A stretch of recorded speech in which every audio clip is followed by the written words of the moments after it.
Bom dia a todos, bom dia. Esse é o nosso último domingo do ano, nosso último culto de domingo de manhã. E é muito bom poder ver todos aqui, ver bastante gente.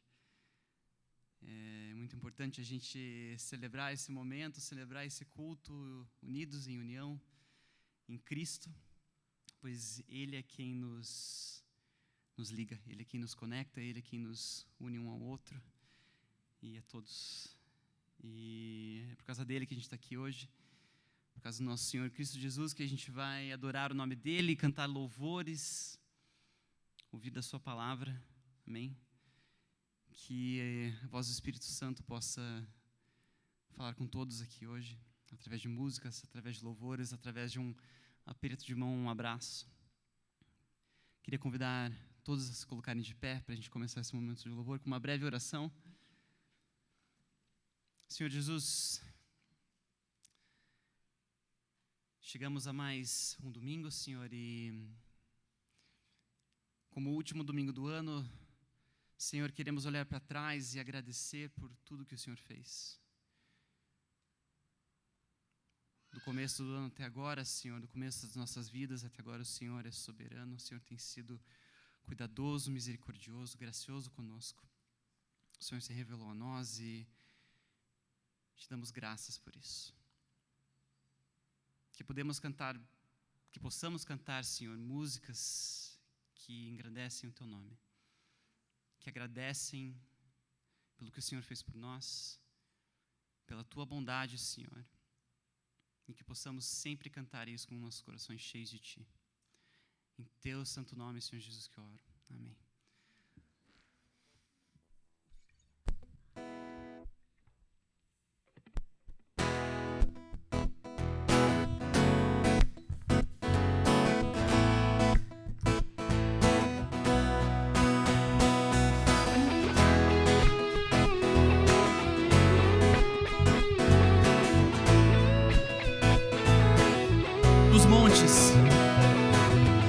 Dos montes corre para o mar, teu rio de amor por mim. Eu abrirei meu coração, deixando a tua cura entrar. Me alegro por te pertencer, levantarei as minhas mãos. O teu amor me alcança e me faz louvar-te. Cantarei teu amor para sempre. Cantarei teu amor para sempre. Cantarei teu amor para sempre. Cantarei teu amor. Dos montes corre para o mar, teu rio de amor por mim. Eu abrirei meu coração, deixando a tua cura entrar. Me alegro por te pertencer, levantarei as minhas mãos.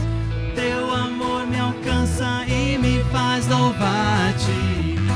Cantarei teu amor para sempre. Cantarei teu amor para sempre. Cantarei teu amor para sempre. Cantarei teu amor. Coração exultar, de alegria eu canto.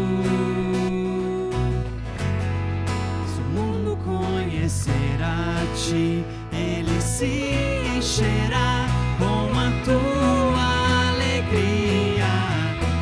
Cantarei teu amor para sempre. Cantarei teu amor para sempre. Cantarei teu amor para sempre. Cantarei teu amor para sempre. Amém. Que toda a terra cante o nome do Senhor Jesus.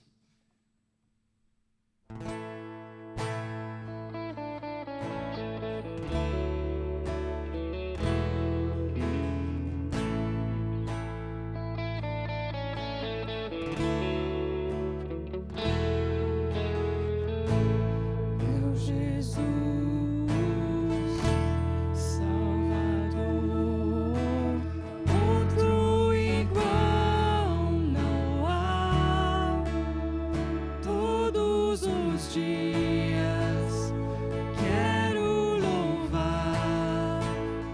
as maravilhas do teu amor. Consolo, abrigo, força e refúgio é o Senhor, com todo o meu ser, com tudo que sou. Sempre te adorarei.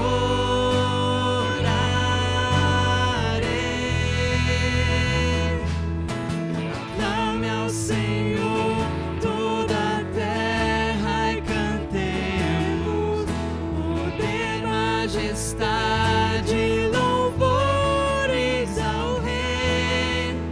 Montanhas se prostrem e rujam os mares ao som do teu nome. Alegre te louvo por teus grandes feitos. Firmado estarei, sempre te amarei. Incomparáveis são tuas promessas, Senhor.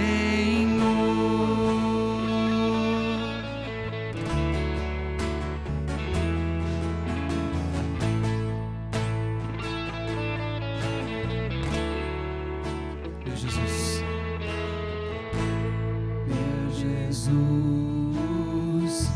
Salvador, outro igual não há.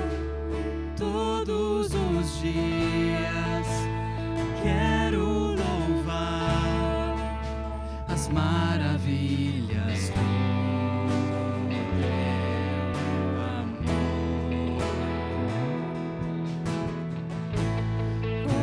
Consolo, abrigo, força e refúgio é o Senhor, todo o meu ser, tudo que sou, sempre te adorarei.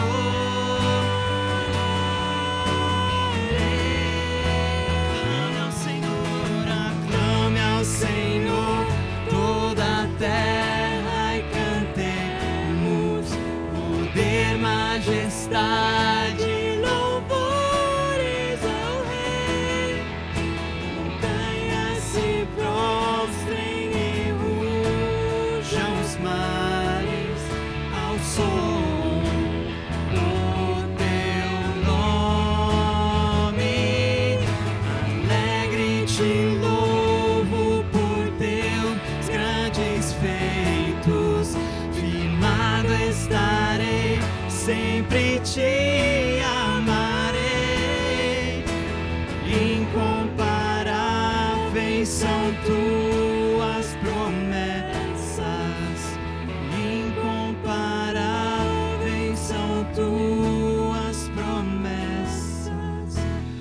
Incomparáveis são tuas promessas, Senhor.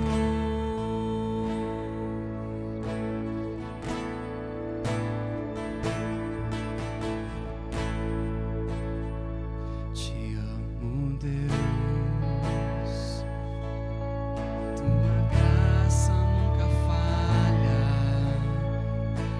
Todos os dias eu estou em tuas mãos. De quando me levanto até eu me deitar, eu cantarei a bondade de Deus. Te amo, Deus. Te amo, Deus. Tua graça nunca falha.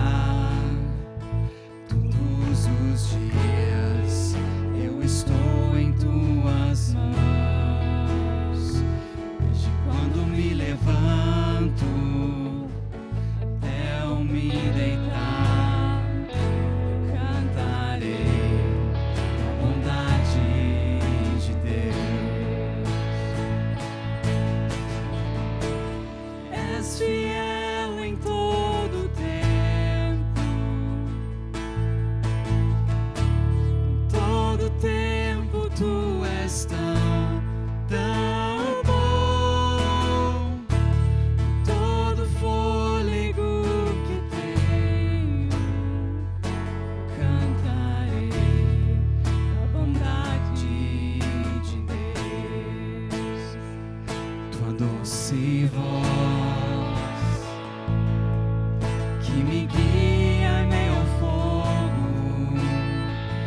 escuridão, tua presença me conforta. Sei que és meu Pai, que amigo és, eu viverei na agir de Deus. És fiel em todo tempo. Em todo tempo tu és tão bom. Todo fôlego que tenho, eu cantarei a bondade. Canta mais uma vez. És fiel. És fiel em todo tempo. Todo tempo tu és tão bom. Todo fôlego que tenho, eu cantarei a bondade de Deus.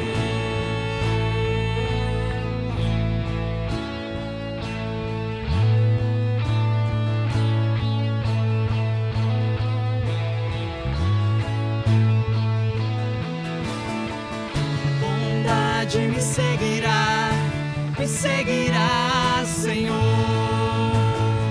Tua bondade me seguirá, Senhor. Rendo a ti, te dou meu ser, entrego tudo a ti. Tua bondade me seguirá, Senhor. Tua bondade me seguirá, Senhor. Tua bondade me seguirá, Senhor. Me rendo a ti, te dou meu ser, entrego tudo a ti. Tua bondade me seguirá, Senhor. És fiel em todo tempo. Em todo tempo tu és tão bom. Todo fôlego que tenho, eu cantarei a bondade de Deus. Mais uma vez, és fiel. És fiel em todo tempo.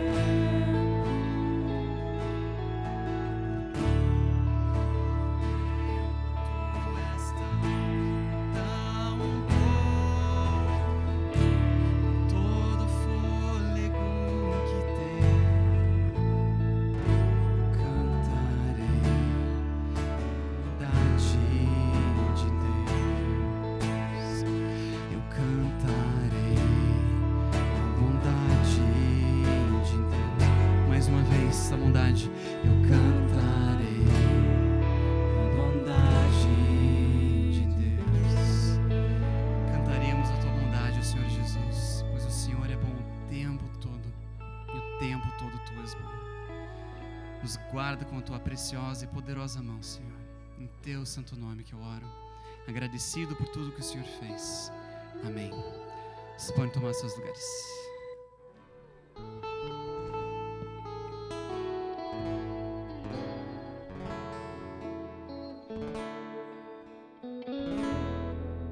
Bom dia a todos.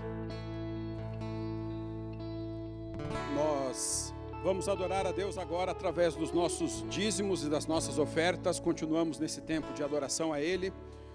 Lembrando o privilégio que nós temos como igreja de fazer também parte desse momento. Se você nos visita hoje pela primeira vez, quando a sacolinha passar diante de você, não se sinta constrangido a fazer isso, a não ser que você o queira. Mas não faça por constrangimento. Esse é um privilégio que entendemos que nós também como igreja temos, mas você também pode adorar a Deus se assim você o quiser.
Vamos orar juntos. Senhor, muito obrigado, porque verdadeiramente temos experimentado da Tua fidelidade. Senhor, e como cantamos, o Senhor é tão bom para cada um de nós. E eu oro a Deus para que, em nome de Jesus, que o Teu Espírito Santo sempre possa abrir os nossos olhos para enxergarmos a Tua bondade e fidelidade para com as nossas vidas. E, ó Deus, nós oramos por esses dízimos e ofertas, agradecidos ao Senhor, porque o Senhor, ó Deus, também tem trazido a provisão a cada um de nós. Oro a Deus pedindo sabedoria na aplicação desses recursos, para que o Teu nome seja glorificado a partir desta igreja. E que o Teu nome seja glorificado também a partir das nossas vidas, aonde o Senhor nos colocar em todo o tempo. Pai, eu oro também pedindo que, para aqueles que ainda precisam, ó Deus, de uma oportunidade de emprego, Deus, que o Senhor abra portas, mas sabemos que em todo esse tempo, ainda que não tenhamos, ó Deus, um emprego, uma oportunidade, ainda o Senhor tem sido fiel para com cada um de nós. Obrigado porque podemos responder que nada nos tem faltado, porque o Senhor tem sido fiel. Te louvamos e te agradecemos em nome de Jesus. Amém. Obrigado.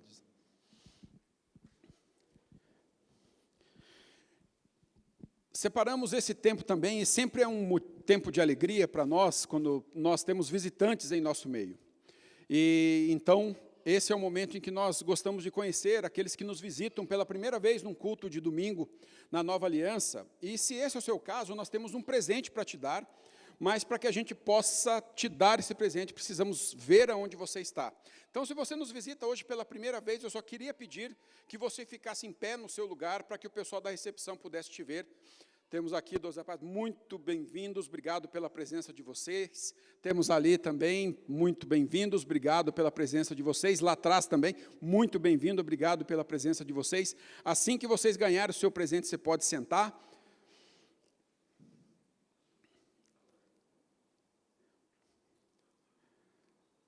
Eve, eu acho que nós precisamos de mais 2 aqui, eu acho.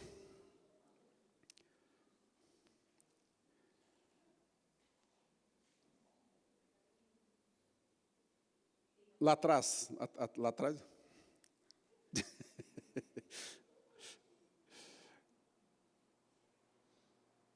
Que bom, aí a senhora pode sentar, obrigado.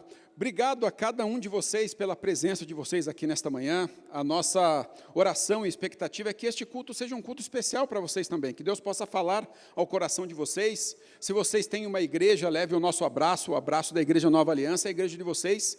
Mas se porventura vocês estão procurando uma igreja, nós nos sentiríamos felizes em tê-los mais vezes conosco aqui, mas que hoje seja especial para vocês. Obrigado pela presença de cada um de vocês e que Deus abençoe muito nesta manhã em nome de Jesus. Só falando rapidamente dentro da nossa vida de igreja, o que vai acontecer agora nessa próxima semana, terça-feira nós temos o nosso culto da virada, e se você está ou vai ficar em Curitiba nesse dia, e de repente você está pensando, puxa, o que eu vou passar sozinho? Não passe sozinho. Venha, nós vamos ter um culto especial aqui no dia da virada, na terça-feira, começando às 20h30. Normalmente, o que nós fazemos? Nós fazemos o que nós popularmente chamamos de junta-panelas. Então, você vai ligar aqui na igreja, você vai mandar um WhatsApp, as informações estão ali, com o número, e você vai se inscrever dizendo, olha, nós vamos em 4 pessoas. E aí você vai dizer assim, olha, eu posso levar uma ave, eu posso levar uma salada, eu posso levar... A secretária ela vai te dizer assim, olha, as opções que você pode trazer, e você então vai se comprometer em trazer um prato para esse dia. Nós vamos juntar tudo isso, teremos um delicioso jantar, e depois do jantar nós temos um culto, que então nós passamos a virada do ano orando juntos, mas não deixe de participar. Se você vai ficar em Curitiba no dia 31, não deixe de participar, é sempre um momento muito especial. Só que nós precisamos da sua inscrição até amanhã. Amanhã é o último dia para que você possa fazer a sua inscrição, porque nós precisamos ter uma ideia de quantas pessoas teremos aqui. Porque normalmente nós damos uma complementada no jantar, fazemos um arroz a mais, não colocamos mais água no feijão, porque nesse dia não comemos feijão. mas normalmente a gente dá mais uma incrementada, mas precisamos saber quantas pessoas participarão. Então, se você está interessado, não deixe de fazer a sua inscrição. Você pode mandar o WhatsApp hoje, que daí amanhã a gente vai ler, mas não deixe de fazer a sua inscrição, amanhã é o último dia, ok? E aí, lembrando que quarta-feira nós não temos a nossa reunião de oração, porque dia 1º e também passamos a noite orando, então está, vamos dizer assim, cumprimos também com a nossa oração, mas não deixe de orar na quarta-feira também, né? Todos os dias precisamos orar ao Senhor, viver uma vida de oração, tá? Então, se você vai ficar em Curitiba, não deixe de participar.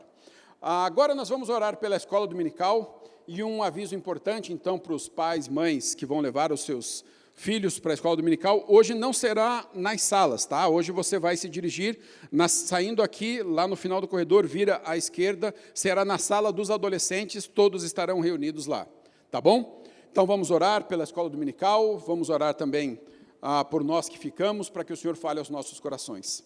Senhor, nós te agradecemos por esta manhã em que a tua misericórdia e a tua graça se renovam sobre as nossas vidas. E obrigado porque isso nos traz à memória o que pode nos dar esperança, de que o Senhor está conosco, de que o Senhor é fiel, de que nós servimos a um Deus vivo, justo, amoroso.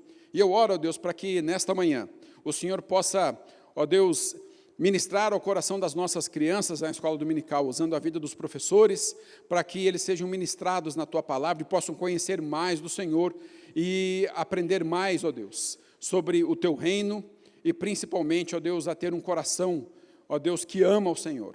Deus, oramos também por nós que ficamos, para que, ó Deus, diante da exposição da Tua palavra, que a Tua palavra encontre morada na nossa mente e no nosso coração, para que, diante de tudo o que for exposto, possamos aprender mais. E mais do que isso, que o Teu Espírito nos ajude a sermos praticantes da Tua palavra, a mudar aquilo que precisa ser mudado nas nossas vidas, a manter aquilo que precisa ser mantido nas nossas vidas, mas que sempre andemos em obediência de acordo com a Tua vontade para cada um de nós e também para esta igreja. É a nossa oração em nome de Jesus. Pedimos que o Senhor use também a vida do pastor Santareno, que o Senhor, ó Deus, possa falar através dele, que ele seja a boca do Senhor nesta manhã, para trazer a mensagem do Senhor, em nome de Jesus. Amém.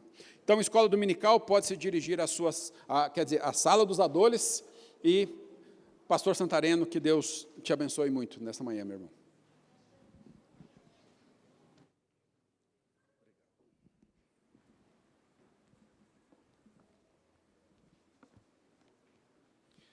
Bom dia, queridos. Eu cheguei hoje de manhã, quando cheguei aqui na entrada ali, na recepção, falei, boas festas. E aí a irmã falou, boas festas e feliz ano novo. Né? Nós estamos num momento de festas, mas parece que o Natal já passou, né? Agora a gente está a pensar no final do ano. Mas o Natal parece que ainda está na memória de muitas pessoas. Ainda temos os enfeites, anda pelas ruas, você ainda percebe os enfeites, as luzes, as casas. É porque o Natal ainda, a ideia do Natal ainda está com a gente, está em nossa mente. E eu quero convidar os irmãos a pensar um pouquinho comigo sobre o Natal. Mas lendo o texto, está na Palavra de Deus, no livro de Mateus, capítulo 2, versículo de 1 ao versículo 12. Quem é, meu querido?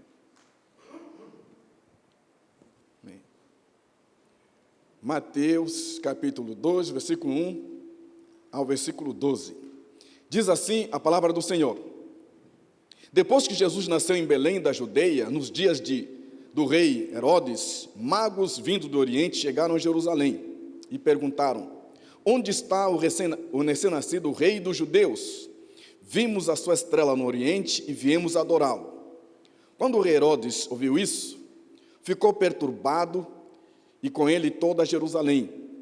Tendo reunido todos os chefes dos sacerdotes do povo e os mestres da lei, perguntou-lhes onde deveria nascer o Cristo.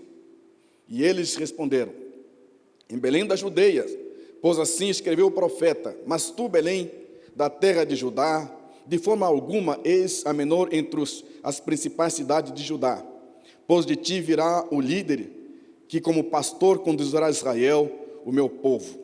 Então Herodes chamou os magos secretamente e informou-se com eles a respeito do tempo exato em que a estrela tinha aparecido. Enviou-os a Belém e disse: vão informar-se com exatidão sobre o menino. Logo que encontrarem, avisem-me, para que eu também vá adorá-lo.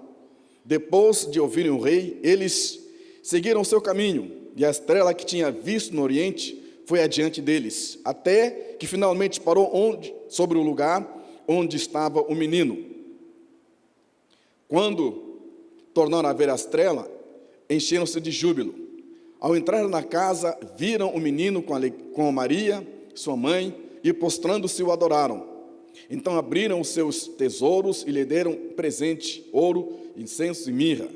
E tendo sido advertidos em sonho para não voltarem a Herodes, retornaram à sua terra por outro caminho. Vamos orar? Deus amado, nós temos a plena certeza nesta manhã, somente o Teu Espírito é capaz de abrir o nosso entendimento, é capaz de abrir a nossa mente para compreender a Tua palavra. Somente quando a Tua palavra, Senhor, é enviada por Ti, quando é resultado da ação do Senhor nas nossas vidas, ela produz efeito, produz mudança de mente e de coração. Nessa manhã, Deus, eu quero me colocar diante do Senhor, como alguém completamente dependente do Senhor, para que o Senhor venha e fale através de mim, a mim e também aos meus irmãos que estarão me ouvindo. Deus amado, envia a Tua palavra. O Senhor já enviou o Teu Espírito para nos revelar aquilo que o Senhor Jesus ensinou. É baseado nessa verdade, nessa convicção que nós oramos, crendo que o Senhor vai falar conosco nesta manhã. Pedimos isso em nome do Senhor Jesus. Amém. Normalmente, quando a gente é convidado para pregar, tem alguma escala para pregar, a gente fica pensando assim: vou pregar o quê? Vou pregar o quê? A gente não tem sermão assim e fala: esse aqui que vou pregar. Mas a gente ora a Deus: Deus, fale comigo. Às vezes é um tormento porque o dia da pregação está chegando e o texto ainda não está pronto e você não tem aquela convicção que Deus falou com você. Então, Senhor, fala comigo, traz a palavra.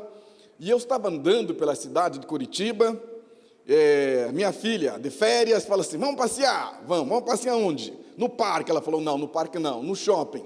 Alguma coisa você quer. Quer ir para o shopping, quer alguma coisa. No shopping é para ir fazer compras. E eu pensei comigo: minha querida, vamos fazer um passeio socrático.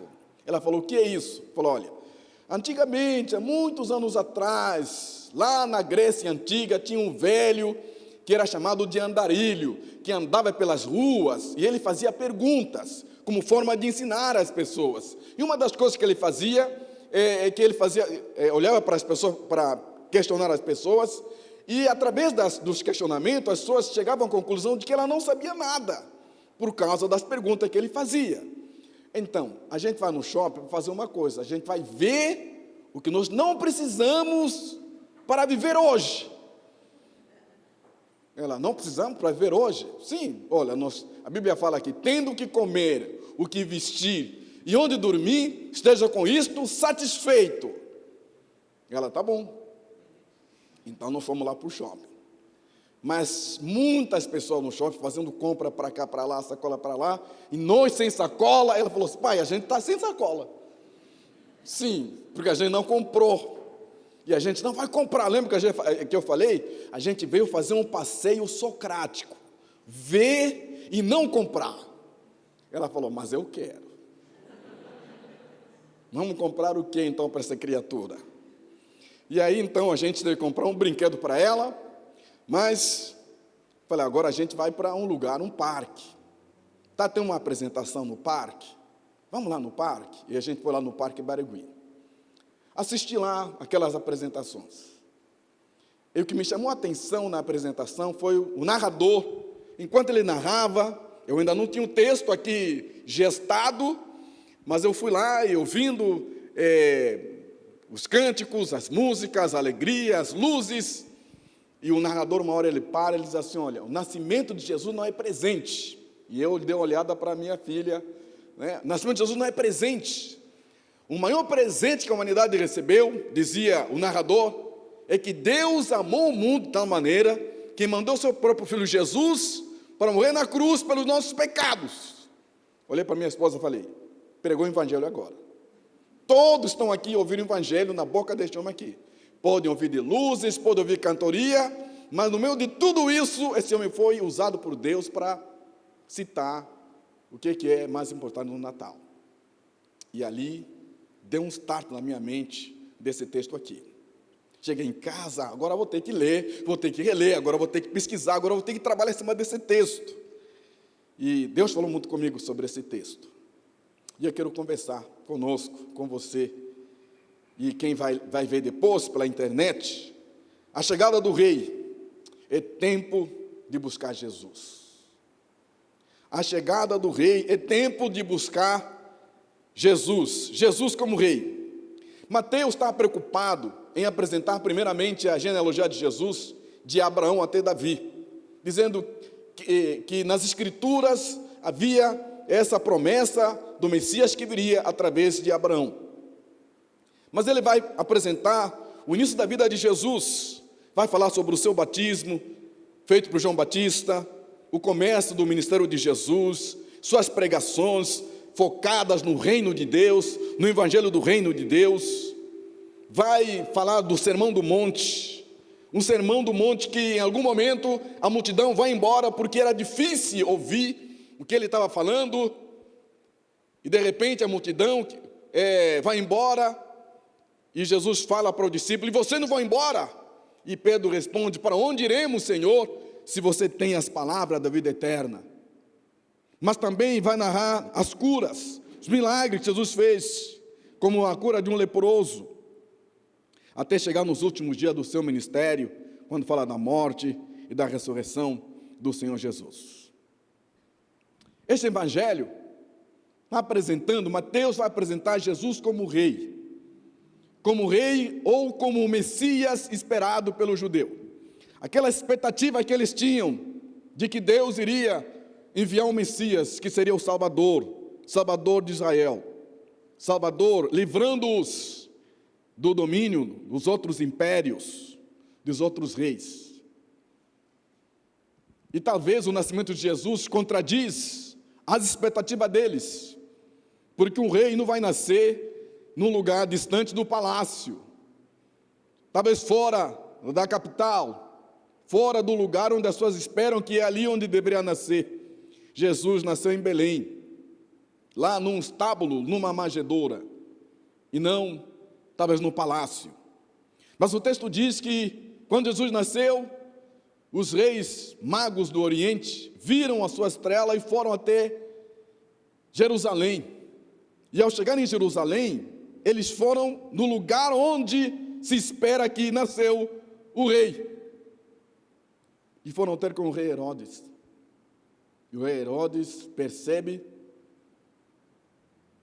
que nasceu alguém, mas não está sabendo.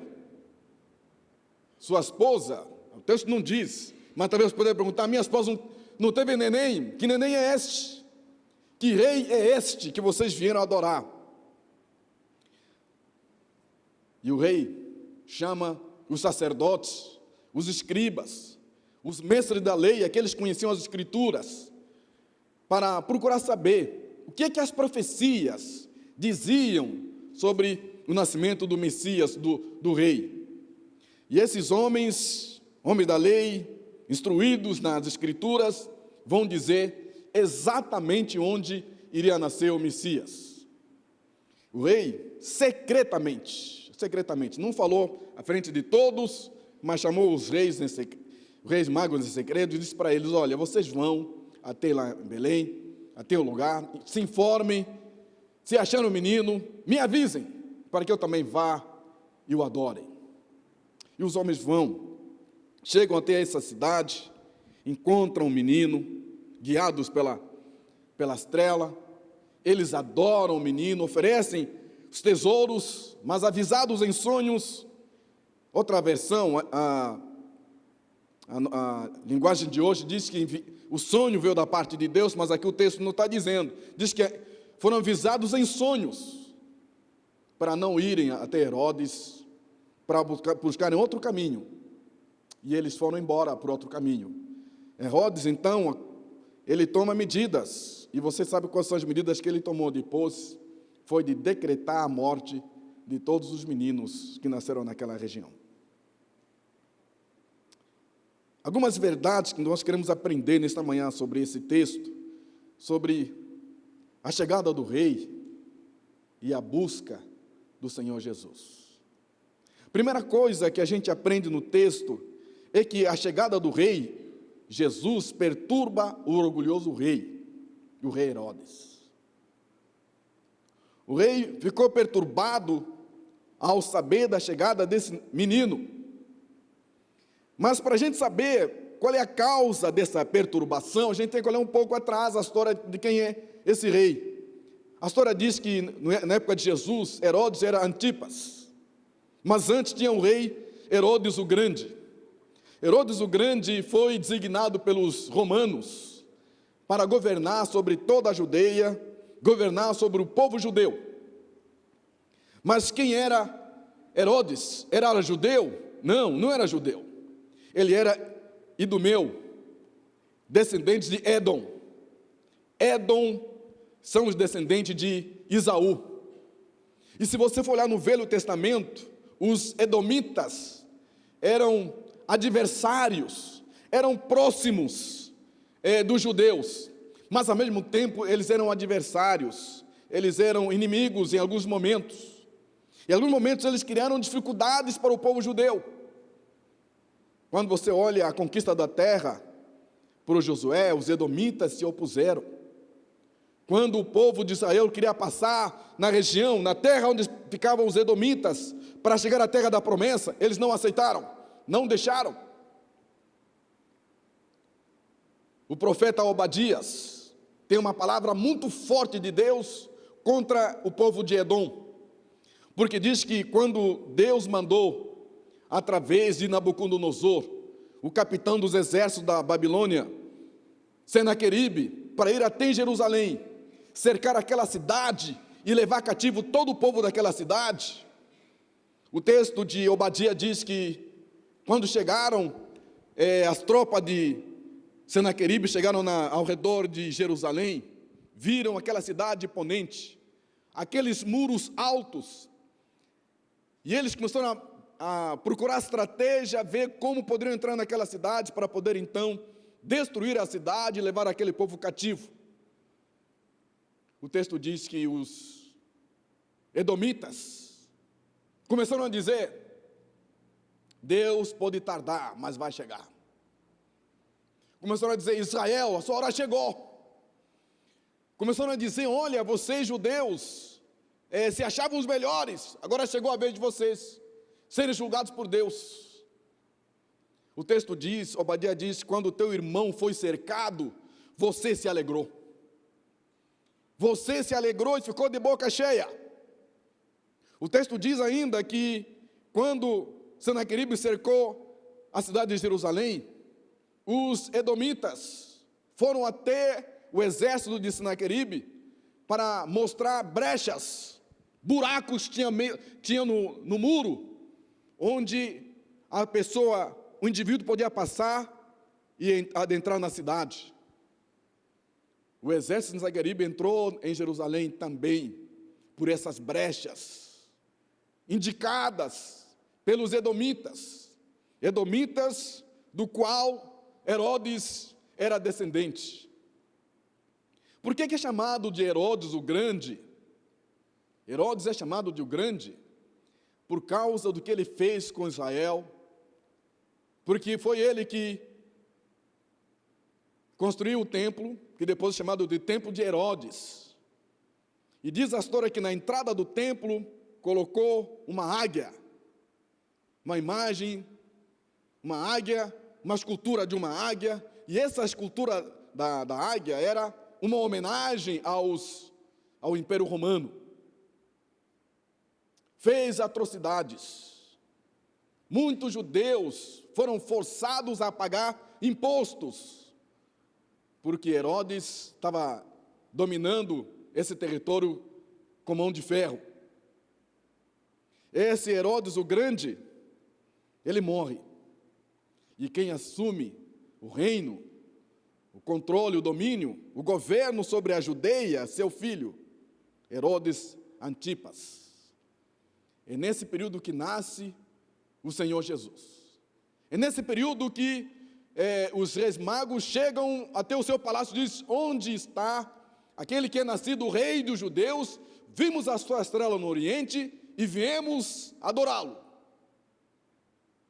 Ao ouvir isso, ele ficou perturbado.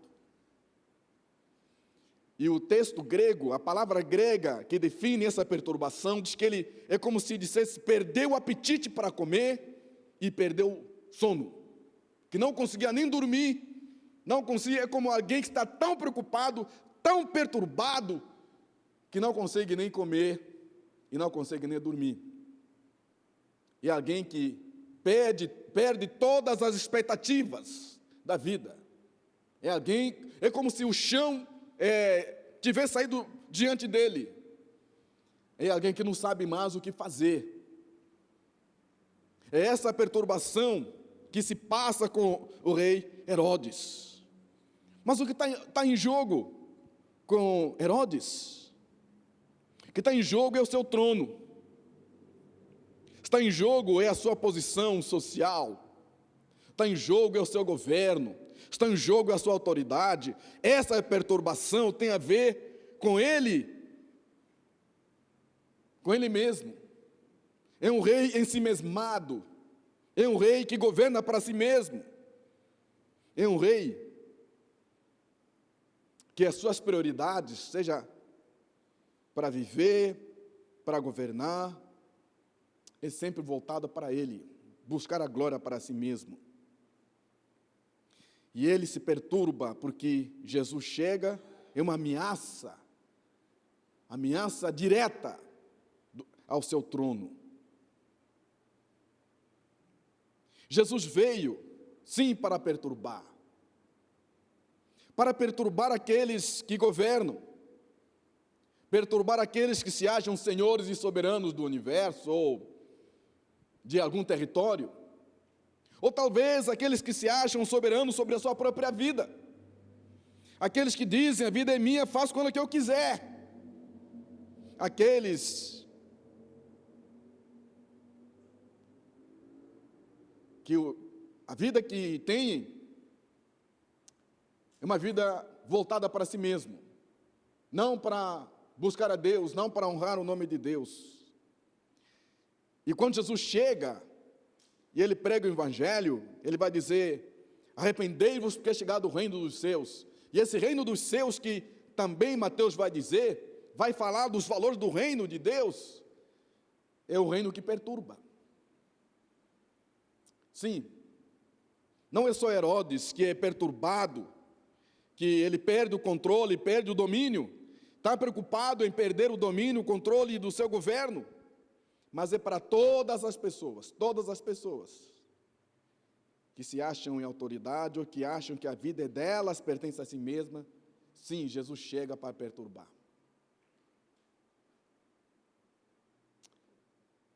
Guardadas as proporções, sempre que o evangelho chega na nossa vida, perturba.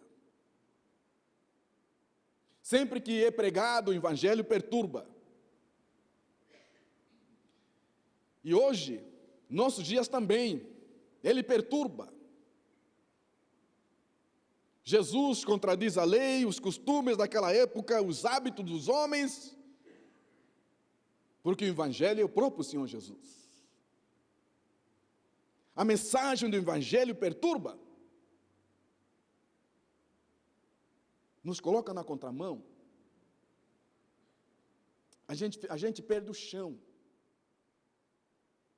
E é essa mensagem que tem que ser pregada, tem que ser anunciada. Não um evangelho adocicado, um evangelho que não denuncia o pecado, a imoralidade sexual, a impureza. Não é esse evangelho. Talvez Herodes, preocupado com a sua vida, preocupado com o seu governo, mas talvez eu e você estamos preocupados com a nossa vida, ou talvez pessoas que não conhecem o Senhor Jesus estão perturbados quando escutam o Evangelho, porque confronta a eles. A Bíblia diz que ninguém pode servir a dois senhores, pois se odiará um e amará o outro, ou se dedicará a um e desprezará o outro. Vocês não podem servir a Deus e ao dinheiro. Não que o dinheiro seja mau, mas é viver para isso. É ser dominado por desejo de ter riquezas. E eu me lembrei, enquanto pensava nisso, que a Mega Sena está a 600 milhões. Você já jogou? Já fez a sua aposta? Mas aí, tem igreja, sim, tem igreja, fazendo bolão. Sim, tem aqui em Curitiba. Tem grupos familiares fazendo bolão. E alguém falou assim: se não verem mais os irmãos na igreja, é porque todo mundo ganhou o bolão e se mandaram para fora do país. Mas uma outra pessoa falou assim: se eu ganhar, eu vou ajudar os pobres. Falei, essa história já ouvi várias vezes.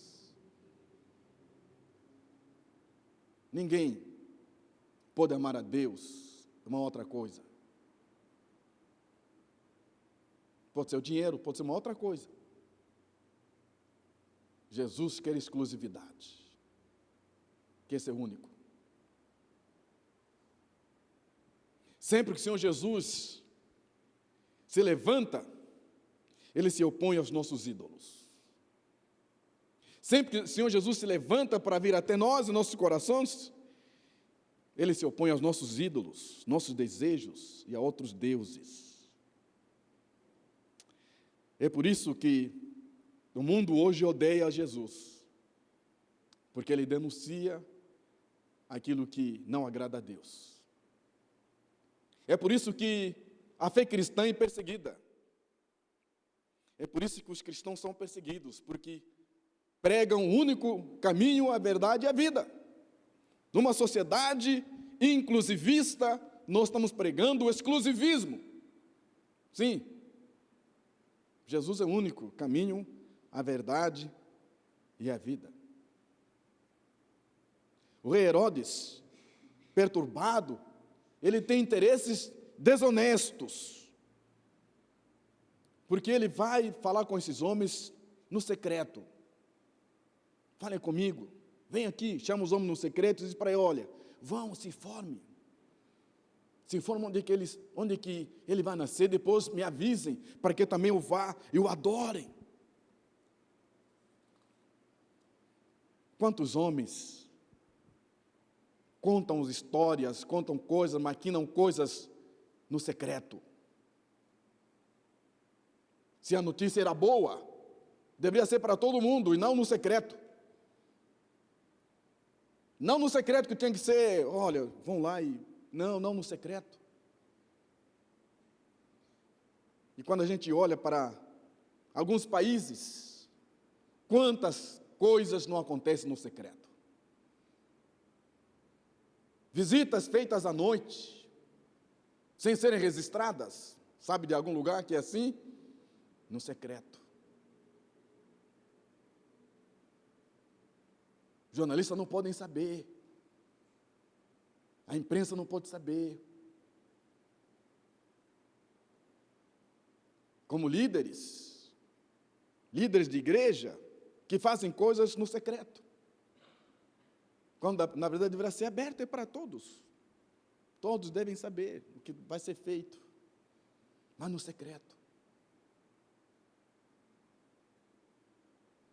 Pessoas perturbadas fazem as coisas no secreto.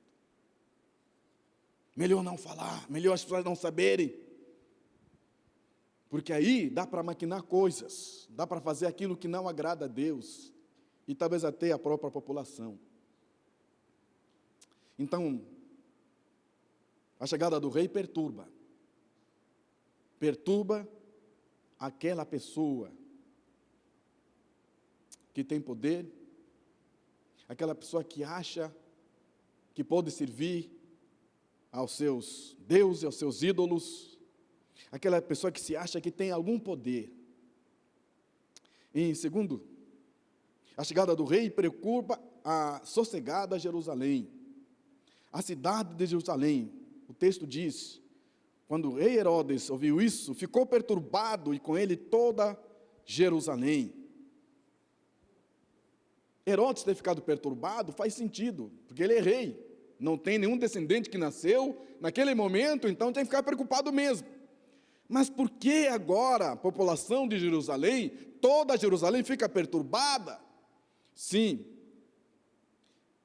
várias vezes Jesus, quando entrou na cidade de Jerusalém, na sua fala com a multidão, Jesus, como eu já disse, contradiz os costumes, contradiz os hábitos, contradiz as tradições dos judeus. Para entender isso, se você pegar a sua Bíblia, ler os evangelhos, Mateus, Marcos, Lucas e João, leia e procure sublinhar a palavra porém. Quando Jesus fala, porém, vai encontrar vários poréns. Eu, porém, vos digo. Eu, porém, vos digo. Eu, porém. E essa palavra, porém, é uma conjunção adversativa. Põe na contramão.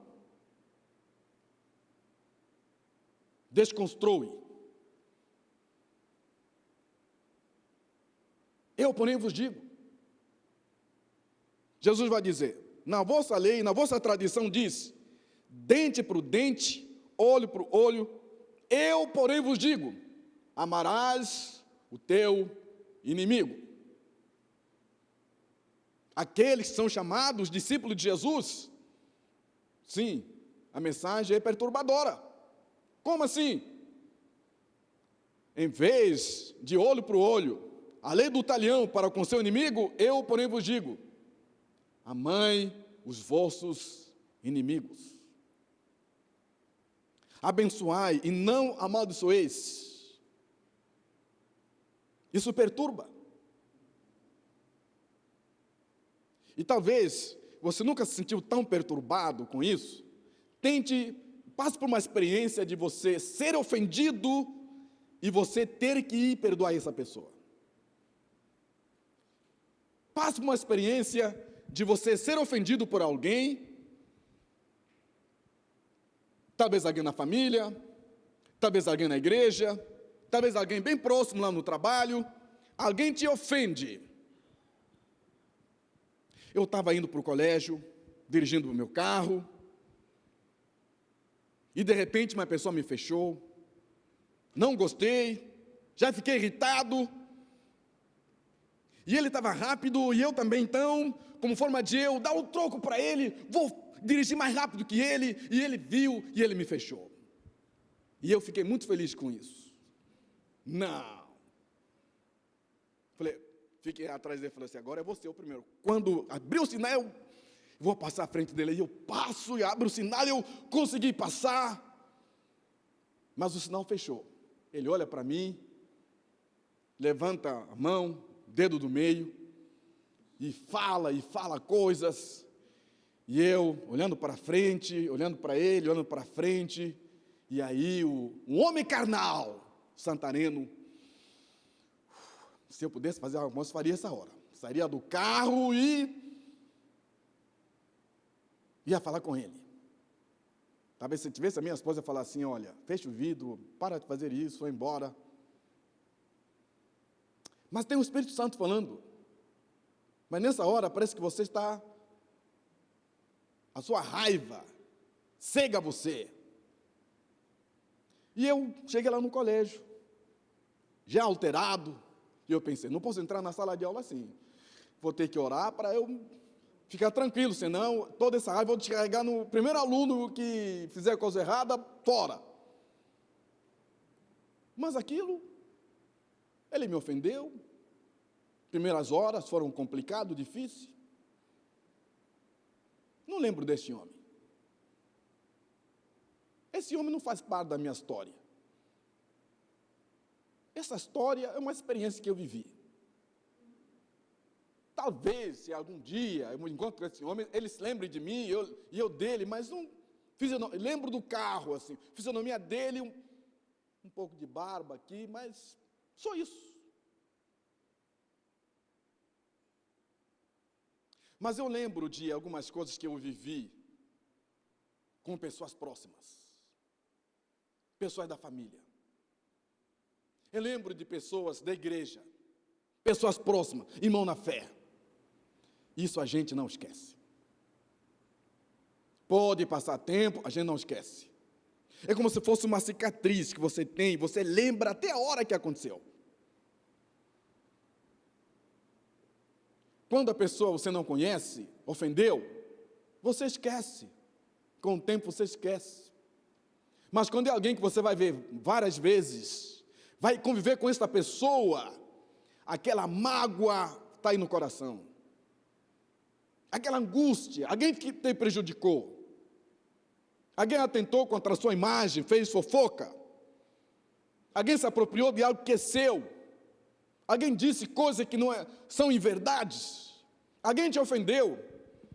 Talvez é irmão, talvez é irmã, talvez é um primo, um tio. Alguém na fé, alguém próximo.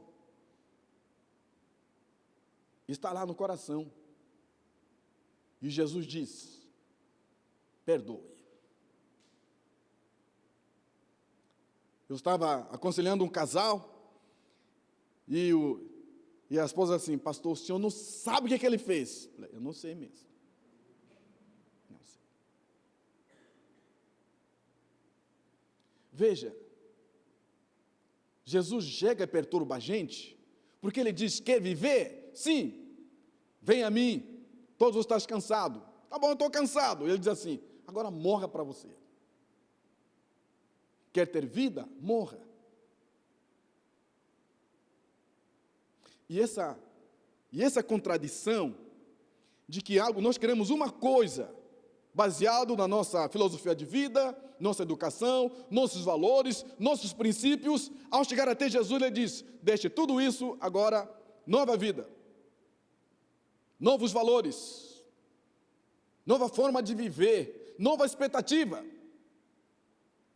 Se o teu inimigo tiver fome, dá-lhe de comer. Não deseja a morte, não deseja que ele... Não, dá-lhe de comer. Não te deixe vencer com o mal, mas vence o mal com o bem. Talvez muitos cristãos não fazem o mal, mas também não fazem o bem. O antídoto para lidar com o mal não é só parar de fazer o mal, mas é parar de fazer o mal e fazer o bem.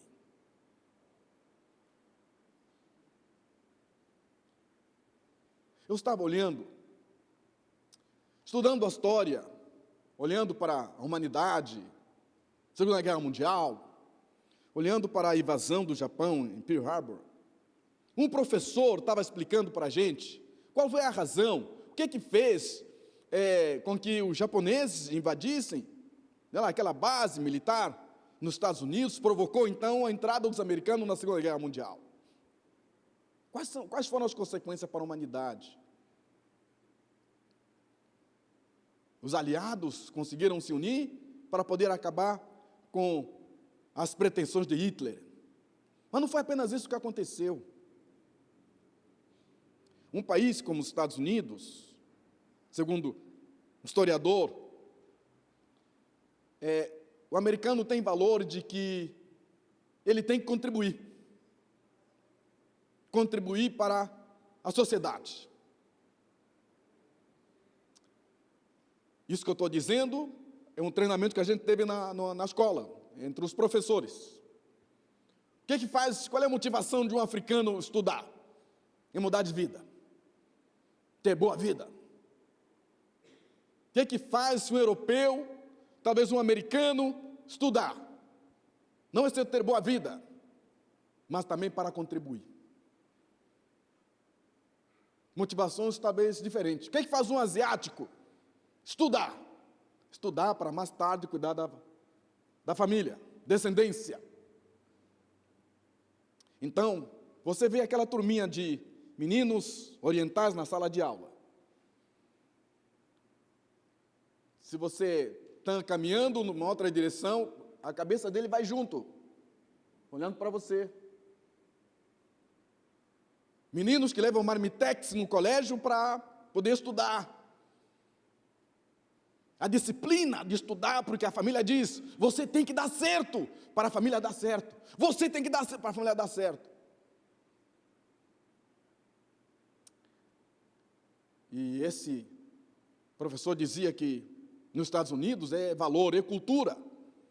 Terminou o ensino médio, vai para a faculdade, saiu de casa.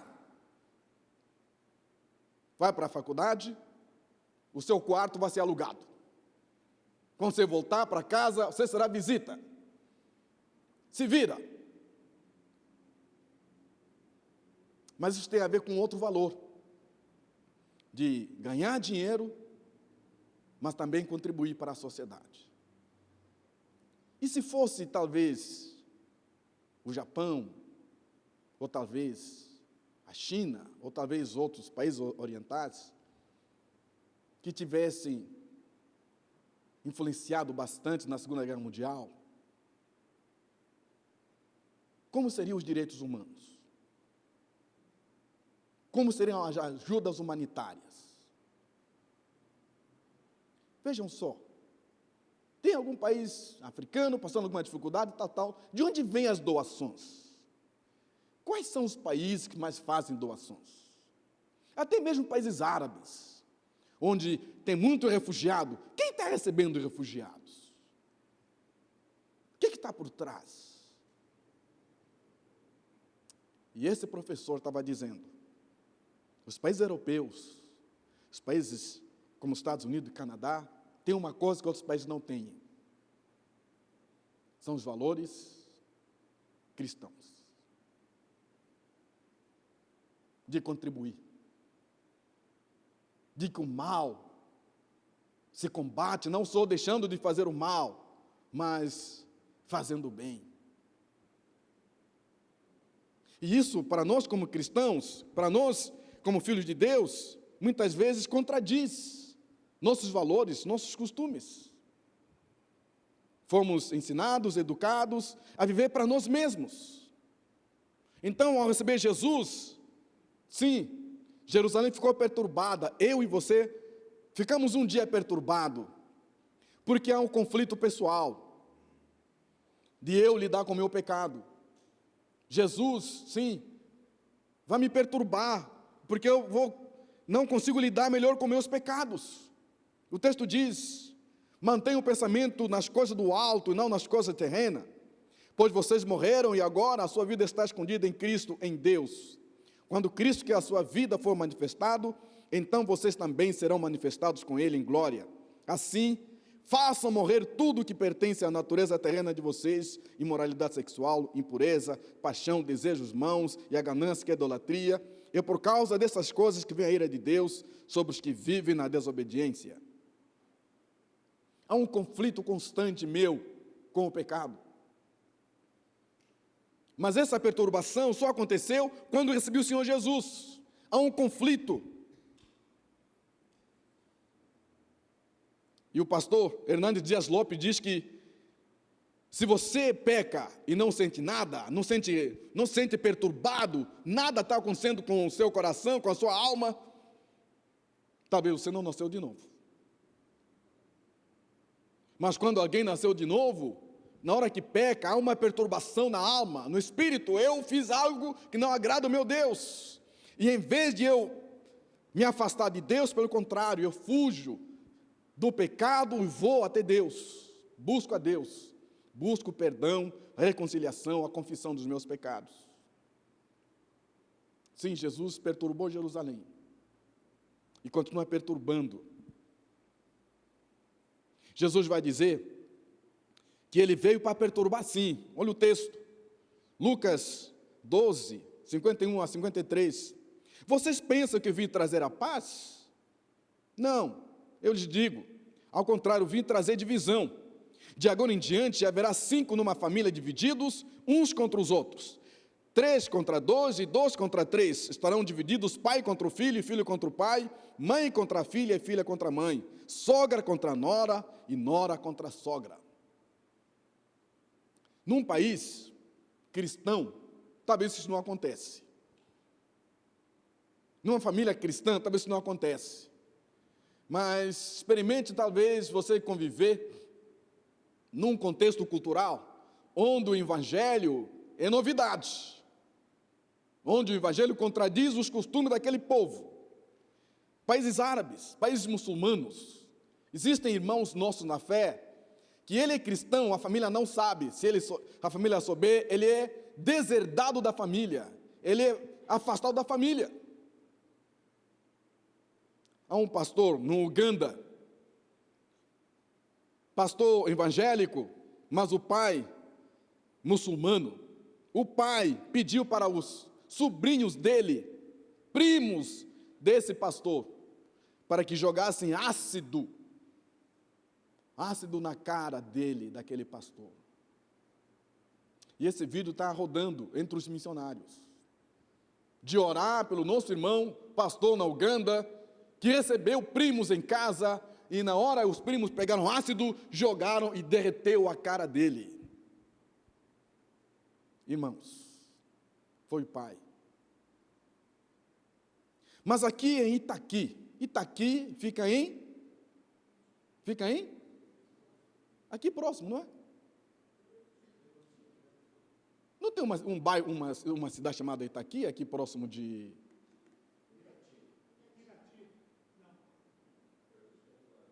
Campo Largo.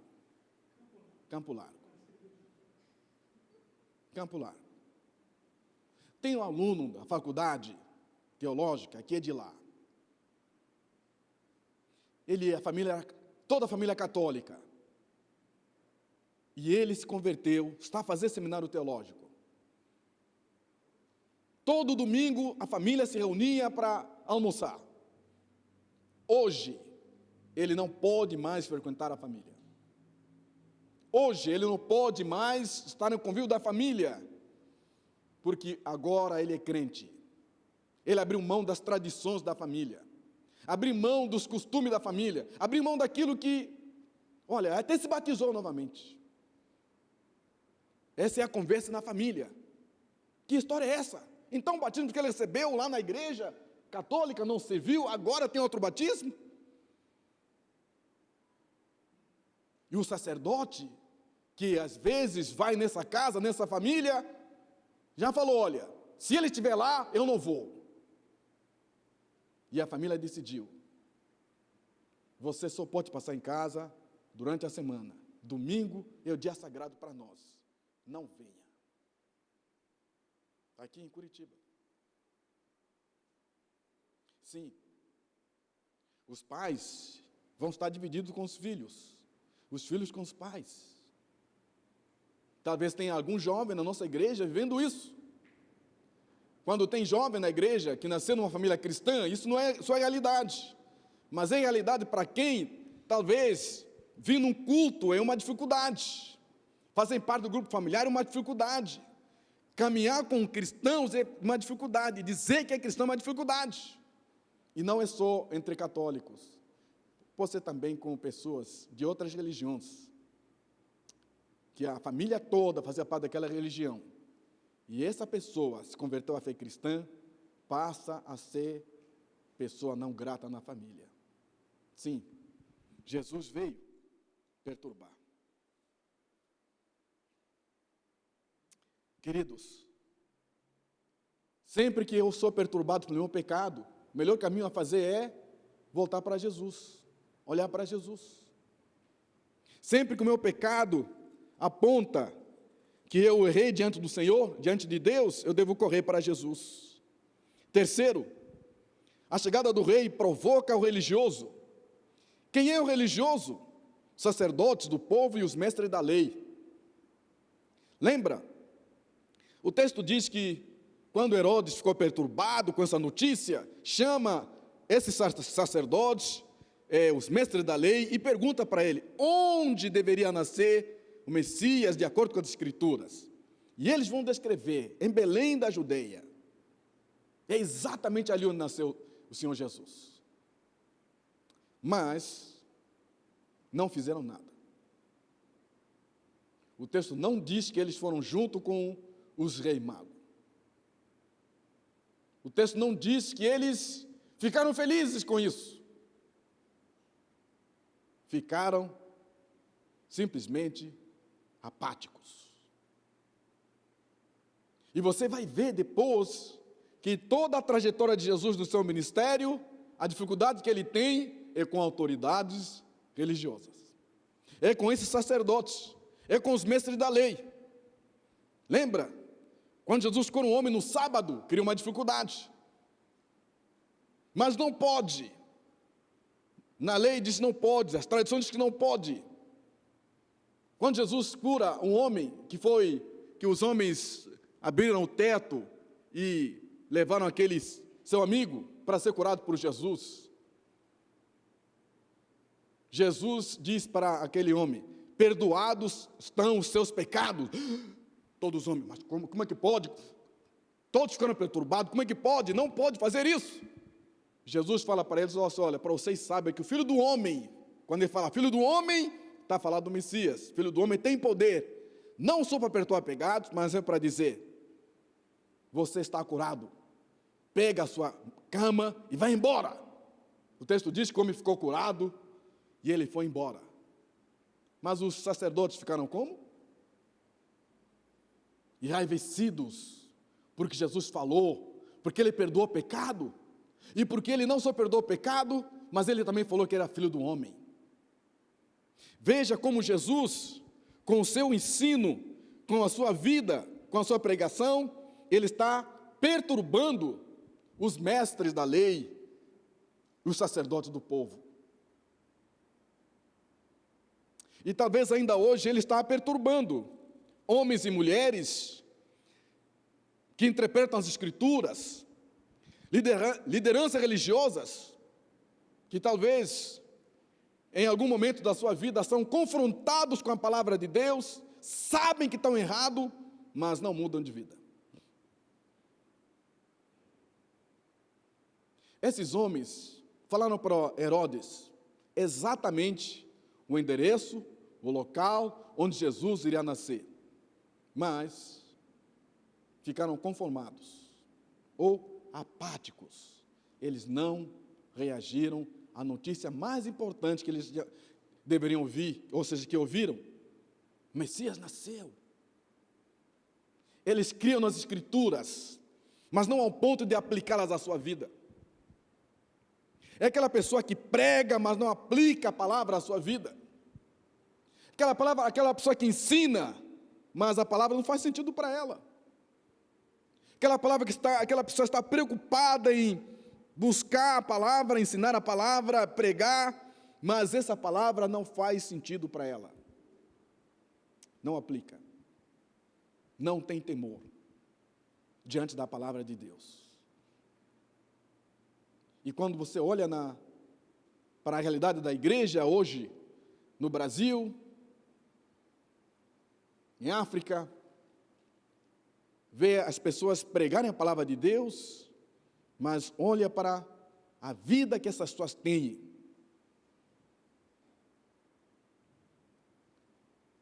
Perdeu-se a autoridade a palavra de Deus.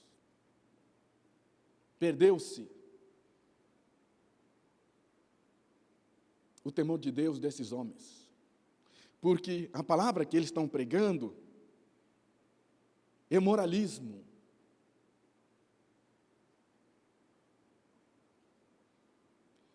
São pessoas que não pecam. São pessoas que não têm falhas. São pessoas que não confessam. São pessoas que não dizem: eu errei, eu pequei. E quando é marido, talvez nunca ouviu deste homem se dirigir para sua esposa: eu pequei, eu errei, eu falhei. Pastor Evênio dos Santos, pastor batista, Belo Horizonte. Ele estava falando para a igreja um dia, e ele começou a falar das suas falhas. E alguns irmãos começaram a ficar perturbados. Mas ele contou a história de uma pessoa, lá na igreja, que pecou. A pessoa trabalhava na igreja, era um funcionário da igreja, e essa pessoa pecou, se envolveu com uma outra pessoa na igreja. No ato, depois que aconteceu o ato, essa pessoa chamou, todos estavam ali na igreja, para ele confessar o que ele fez, juntamente com a outra pessoa, com a menina. E foram chamar uma empregada de limpeza. Aí, mas por que empregada de limpeza? Esse assunto é pastoral. Ele falou, não, ela precisa ouvir de mim, porque ela trabalha aqui também. E aquela menina foi, a mulher de limpeza foi, ao lado de pastores, os homens de Deus ali, e essa mulher de limpeza estava ali ouvindo aquela confissão, e ela perguntou para o homem, por que você me chamou para ouvir essa história? Ele falou, eu queria que você ouvisse de mim. Você sempre me tratou bem.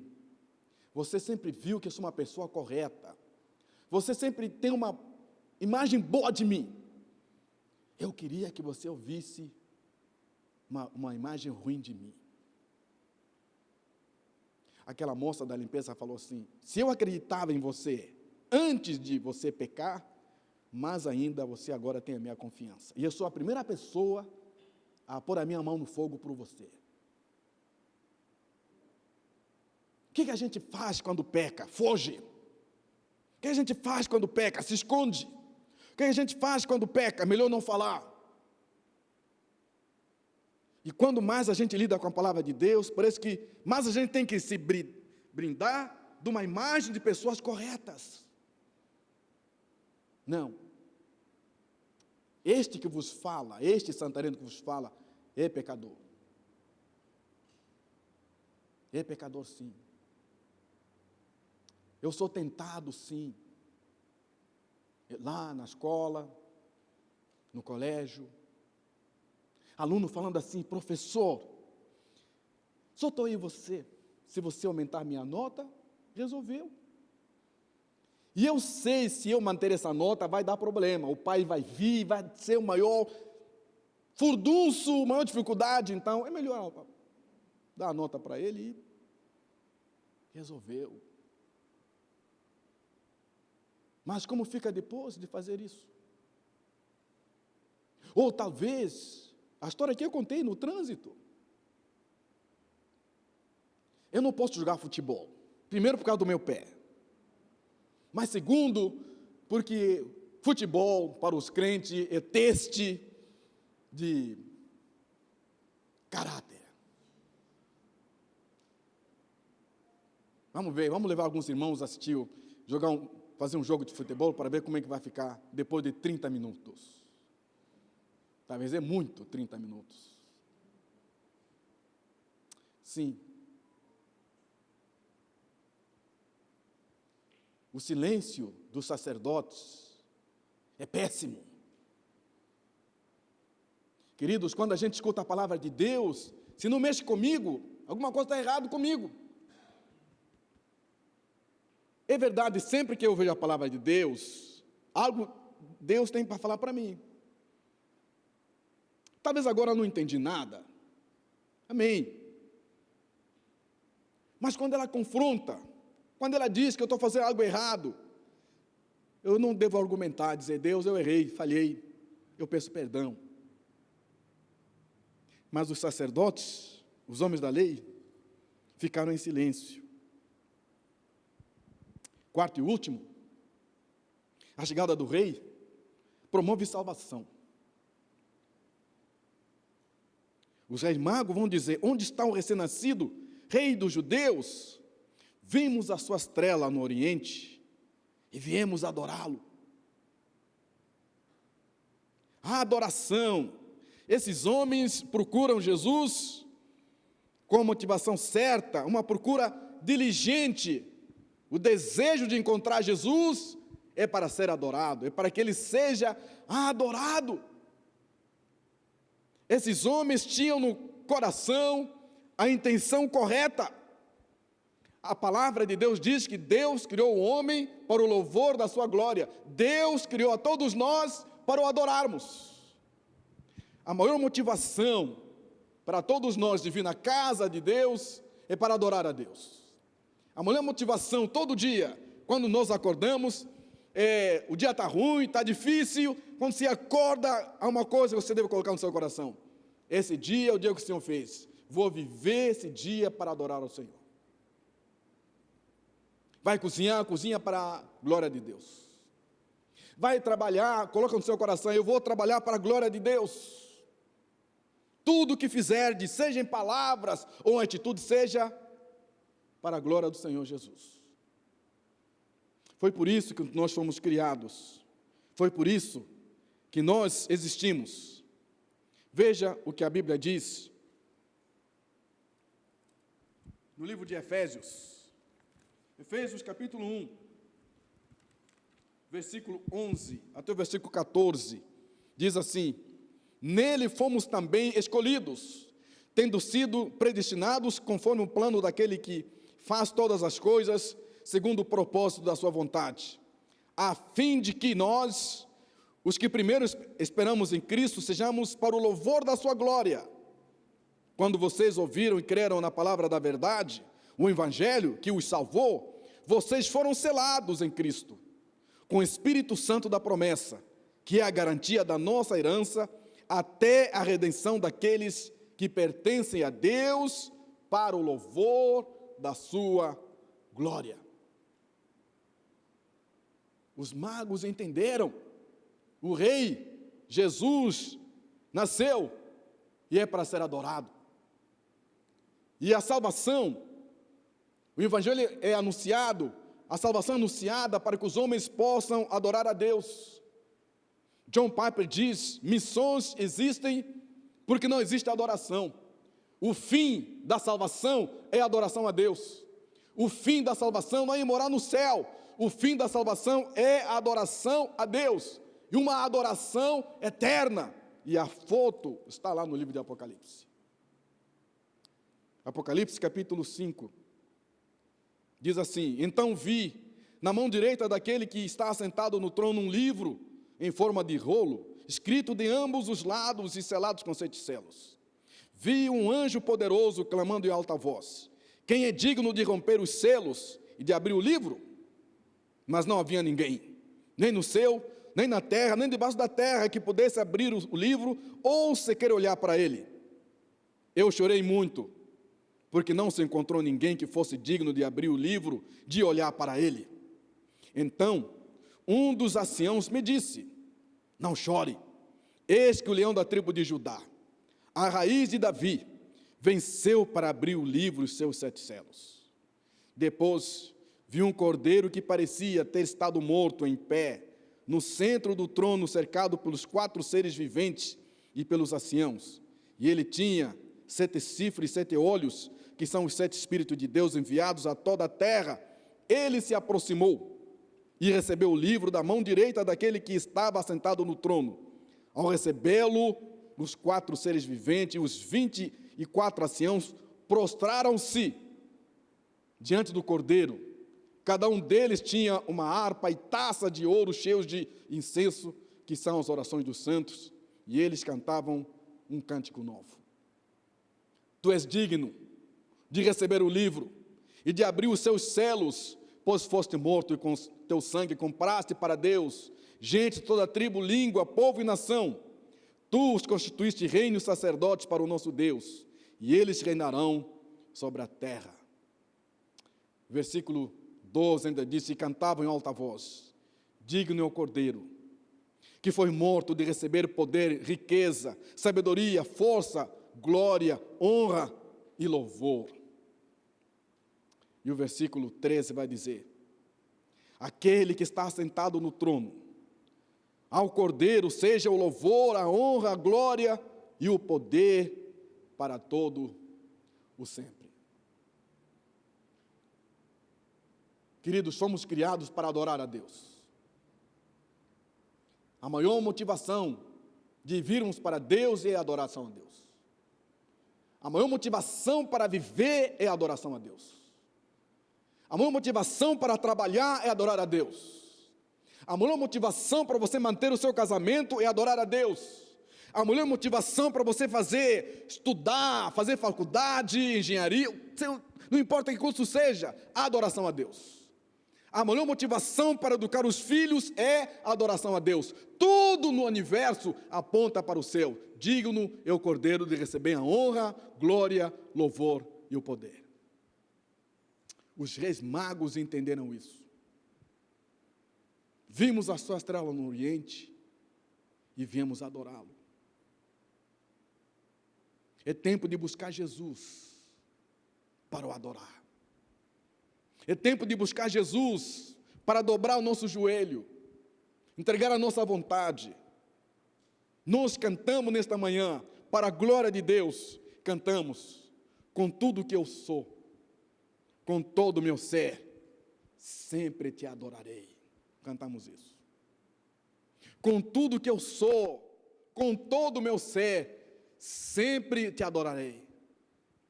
Aclamem ao Senhor os montes, aclamem ao Senhor as montanhas, os povos de toda a terra, aclamem ao Senhor. Adorem ao Senhor, porque é tempo de buscar ao Senhor. O rei chegou e ele quer ser adorado. Para terminar, o Papai Noel, os nossos presentes, nossas ansiedades do Natal se dobram diante do Rei. O Rei Jesus. O Rei Jesus é chegado. Ele está a reivindicar o seu governo sobre nossa vida, o seu domínio sobre nossa vida, sobre todas as áreas da nossa vida. Esse Rei chegou e deseja ser adorado. Mas ainda é verdade, tem vários povos que estão à procura desse Rei. E nós oramos, nós investimos em missões, nós enviamos nossos irmãos, para que esses povos que estão à procura do Senhor Jesus, sejam achados por Ele, a fim de serem salvos e viverem para adorar a Deus. Que Deus abençoe a sua vida. Que Deus coloque no teu coração a maior motivação para viver. Viver para adorar a Deus. Vamos orar. Senhor, obrigado pela Tua palavra. Obrigado, Deus, nós que um dia éramos inimigos de Deus, por causa do nosso pecado. Nós estamos afastados da Tua glória. Fomos achados por Ti. Fomos achados e agora recebemos, ó Deus, essa glória, que é a presença do Teu Espírito nas nossas vidas, que é a presença do Cristo vivo nas nossas vidas. Deus amado, vem nos dar a vida, Senhor, uma vida de adoração, uma vida rendida a Ti, Senhor, uma vida onde nosso viver, nossos planos, nossos projetos, ó Deus, possam convergir na Tua soberana vontade, Senhor. Ó Deus, abençoe os meus irmãos. Deus, sei que está alguém aqui nesta manhã, Pai, que está relutando, está lutando, perturbado no seu coração com esse evangelho.